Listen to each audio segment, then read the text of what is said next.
we're here at Turner Stadium, TexanLive.com, on a dry, nice, sunny night at Turner Stadium. Kingwood versus Klein Forest. Kingwood was going to be, I think, parent night, but we're not having that anymore, right? But we've got our cheerleaders, we've got our yell leaders, and they're all right here with us. We've got some special guests here tonight. Brought to you tonight by Texan Drive, that little old dealership right on I-59 and Will Clayton Boulevard. Texan Drive, you can pull in there, get a Buick, Jeep, Ram, whatever you need, they have it right there. So let's move right quickly before these girls get wet, and tell us what your name is. I'm Ashlyn Smith. Haley Leahy. And I'm Maddie Strang. Zach Gleiberg. And I'm Stava with Jay. Okay, now what are we going to do here? We got a little rain. Are we still going to get out and battle the elements? What are we going to battle for the Mustangs tonight? Of course. Absolutely. We're still going to cheer. We can't stunt or tumble, unfortunately, but we're still going to cheer on our Mustangs. Why can't we stunt or tumble? Because of the rain, it's dangerous. We're not going to Sure. let it freeze No, now. Yeah, you'll we're still gonna root be and there cheer. for our Mustangs. Tell me about these yell leaders back here. You guys are quite active guys out here. Yeah, we just love bringing the spirit to the crowd by interacting with them, and I love just being in the crowd. And we can also be with the cheerleaders out here. We just flip around. That's the whole purpose of being with the cheerleaders, right? That's the reason. Has it worked out well? Most definitely. Yeah, it's been perfect. All right, now tell me, what do you guys, y'all have anything coming up? Anything you need to promote? Anything going on with the cheerleaders? Well, How about homecoming? Is there a homecoming coming up? yeah, it's October the 10th is the game. The 12th. The 10th is the game. The 10th is the game. It's a Thursday night. It'll be a good game. We just want to keep on with our winning streak and keep it up. That's what we want to do. All right, that's our Kingwood High School cheerleaders parent night, but we won't have senior night tonight. We'll be right back. All right, we're back. Turner Stadium, Natalie Saladino.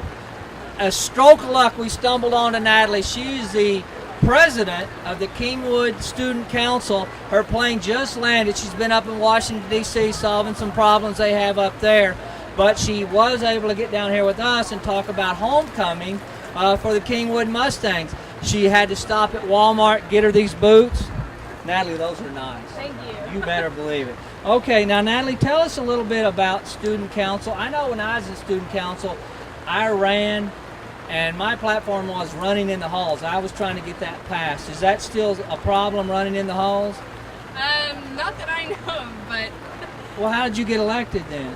well, I have a lot of school spirit, and I don't know. All right, well, then we won't talk about your platform any longer and your time in Washington, D.C. this week. But let's talk about homecoming coming up and what Student Council's doing at Kingwood High School. Okay, well, homecoming is October 12th this year, like the cheerleaders said.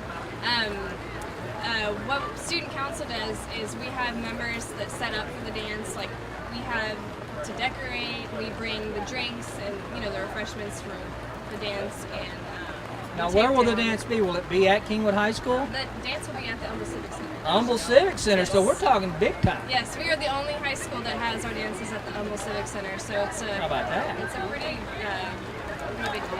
Now, will you have a chaperone? I see our sponsor standing in the rain Yes. over there, and she'll be there to supervise. Oh yeah. Now, Along with many other principals. So and how many teachers. people do we anticipate coming out there to the homecoming dance? Oh, we have. Almost the whole school comes actually. We probably have about 1,500, 2,000 come. Does Miss Kozad come? Because she has a lot of trophies, dance trophies. She was I a did not dancer. know that. No, she can dance. Awesome. You need to ask her I'll about have that. to pull her out on the dance floor. You definitely need to do that. Now tell us about the dances or a band. Tell us exactly what the student council is going to do to get the school out there. We have a DJ. Student council hires a DJ. We have a whole homecoming week where we do spirit days, and each day we dress up a different, kind of like a different theme. Like we have this year, we're gonna do like a Western day, and then we do like a Jersey day, Crazy Sock day, and it kind of just builds the spirit. So Monday we'll do something. Tuesday will be another. Yes, Okay. and And the game is on a Friday or Thursday? it's on a Thursday. Thursday. Night, unfortunately, this Okay. year, but I think it'll still work out. We do our coronation for homecoming queen at halftime at the homecoming game. And when will the dance be? The next Saturday night. Saturday night. So the game will be on Thursday, and we'll have all Friday to What does Kingwood do on that off day? Oh, Friday we have a pep rally, and we call it our blue and white day. That's where all the girls wear their huge mums and wear the blue. Are you going to wear a huge mom? No. I hope so. Do you have an escort? Because you know what? We can get you an escort on this thing. Really? How's it looking? You got some possibilities? Maybe. We'll see.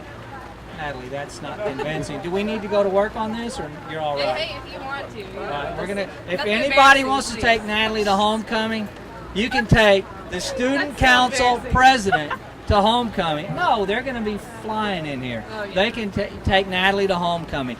All right, we're going to be right back. We've got a great story coming up here about a young lady that's done an unbelievable chore here to collect some things for some needy people, and we'll be right back at Rainey Turner Stadium. Okay, we're back at Turner Stadium, TexanLive.com, brought to you again tonight by TexanDrive.com. Right over there at 59 and Will Clayton Boulevard. Pull in there, ask for Bert Brocker. Not one guy does more in this community than Bert.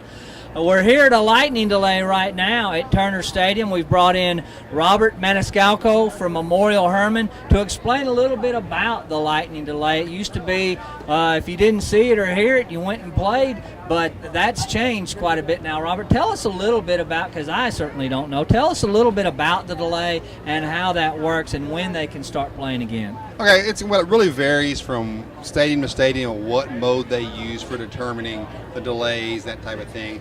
You know, with everything that's going on, technology and everything, the main factor is safety of the kids, safety of the fans, safety of everybody involved. They just, with the modern technology, they've learned, you know, what the dangers are and stuff like that. Basically, you know, when lightning is within, depending on the settings, anywhere within 6 to 8 miles, they'll clear the stadium. They want you out of the bleachers, they want you under the bleachers or in your vehicles, that type of thing. Here at Turner Stadium, they use the ThorGuard system. It's a great system. That basically what it does, it measures electrical activity in the air. The general rule of thumb is 30 minutes after you see a strike of lightning until you don't see any more. If it strikes again, you go again. The nice thing about the ThorGuard is it measures all that for you. It may be 20 minutes, but it also may be longer than that too. It'll measure the electricity in the air when it's safe to return out, whether it's cloud-to-cloud lightning or cloud-to-ground lightning. And most stadiums, the newer stadiums, have something like that or something very similar, I assume. You know, most of the bigger stadiums will. Some of the, Humble ISD is very, very fortunate. They have this system at every one of their high schools. So that's a great deal. Some of the smaller schools, they'll use even smaller things. We'll call it sky scans, that type of thing. It's a handheld device that measures electricity. It's probably not as reliable.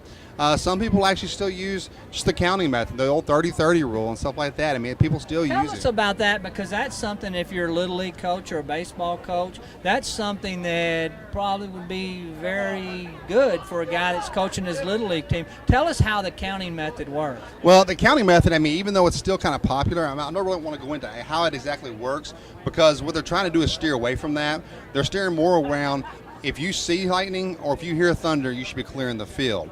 Because there's too much, how fast do you count, how fast do I count type of thing. So basically the deal is if you see lightning, you need to clear the field. So, yeah, don't try to figure it out on your own. Just get out of there if the weather's bad. Right, because the thing is, you're around, no matter the field you're on, you're around goalposts, you're around soccer goals, and where is the nearest shelter at? And some people wait to the last minute, and by the time they get to shelter, because a lot of people forget, when you're walking around this like concrete right here, most people, the concrete has rebar in it. Rebar is metal. It can be struck and it travels through the rebar. So it's really not just, coming out of the sky and hitting you. It can be coming from the ground up as well. Well, let's talk about a night like tonight. We have the wet field. I know a lot of people immediately think that the turf's wet, it's going to be slippery. That's not necessarily true now. I guess there's a nylon, there's a polypropylene. Just because it's raining doesn't mean the field's going to be slippery, does it? No, not necessarily. The field is going to be wet, obviously, as we're wet right here. But it really depends on the type of field you have. If you're on a natural turf field, it's going to get muddy, depending on the quality of the field and that type of thing. So you're going to have different issues there. The new field turf fields, they do such a great job of draining with the ground up rubber in them and stuff like that. Just grain. But you still will have some slippage because the oil builds up on them just from the humidity and everything else. So there will be a little bit of slippage. Sometimes you'll see kids wear different cleats. Wear a longer cleat versus a turf shoe. Like most kids nowadays wear just plain turf shoes or regular cleats on this. Is there more injuries on a wet field, or is that just people want to believe that and it really is not true? It really varies. Do you get sometimes, depending on the field again, some more strains and stuff like that for the simple fact of the slipping and falling. Kids that aren't real flexible, they go out there and they cut or something, they end up doing the splits that normally couldn't do the splits. They'll get a hamstring strain, something like that. As far as general injuries, a lot of times it's less in the fact that, especially if you're on a natural turf field, because the ground is softer. And slower. Yeah, that's true. Now, tell me about what Memorial Hermann's got going on right now. I know you were past the physicals, we're past the concussion test, and what do we got going on right now in Humble ISD and in high schools? Well, the concussions are never gone. They're ongoing. We are actually in the process of impact testing, which is the concussion testing of all the Humble ISD middle schools. We've got about half of them done, and we're starting with football this year, getting those kids where there's the most chance of impact. We're doing that, and then just a team physician coverage of the football games, and we're in the middle of football season, obviously, and just all kind of things. It won't going stop. on. I mean, as soon as football season's over, you guys move into basketball, and we got volleyball going on right now.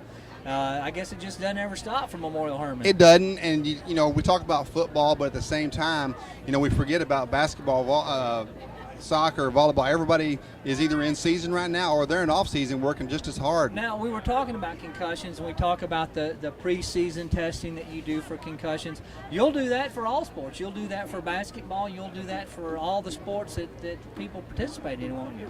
Yeah, I mean, just the whole nature of athletics is just gone extreme, if you will.